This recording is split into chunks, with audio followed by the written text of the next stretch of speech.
Ay, paano hindi nyo kasalanan? Eh, dito ko nga binili. Bibili ko lang yan nung isang araw eh. Tapos O, hindi dapat tiningnan nyo. Hindi niya tiningnan eh. Hindi ko kasalanan yan. kasalanan yan. Dahil pagka nandun kami sa grocery, inaano na lang namin yan. O, anong gusto nyong gawin ko? Baliwalain nyo yung pera ko, halagang 30 pesos, nagpapakilala kayo? Ibalik nyo.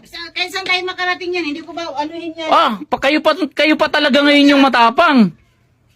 Paninda nyo yan. Isang araw na lang ang parati kayong O ganyan. ba, 3 araw, nilalang mo lang yung 3 araw na expired?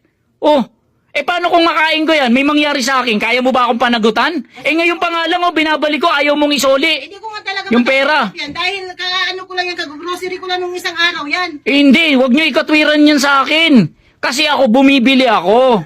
Yung perang pinag-aanap buhayan ko, dyan ko binili para ako may pang-ulam. Tapos ganyan ang isasagot nyo sa akin? Wala lang nagbabalik sa akin ng mga ganyang Bakit yung mga kabibili lang ng isang customer ko, ganito rin Oy, kasi ngayon lang napansin. Mali ko, hindi niya napansin yun. Ako tiningnan ko. Tiningnan ko. Masyado ka, napakadelikadesa mo. Hindi tama yung ako. Ako ang may tama kasi expert, nakita ko. 3 araw, nilalang nyo lang yun. Hindi pwede yan. Isang buwan naman ang yan, bago Ay, grabe naman kayo. Baka hindi lang yan ang expert dito sa tindahan nyo. Kahit anong mangyari yan, hindi ko tatanggapin yan. Bakit hindi niya yan? Ang sama naman ninyo. Grabe, Kitang-kita nyo, expired na ng 3 araw, hindi nyo ibabalik yung pera? Hindi ko na ako tatanggapin yan. Ay, grabe. Hindi ko na makukuha yung Baka yumamang kayo niyan, pagka ganyan kayo ng ganyan. Good luck sa tindahan nyo pag hindi nyo binalik. Diba, irereklamo kita sa barangay.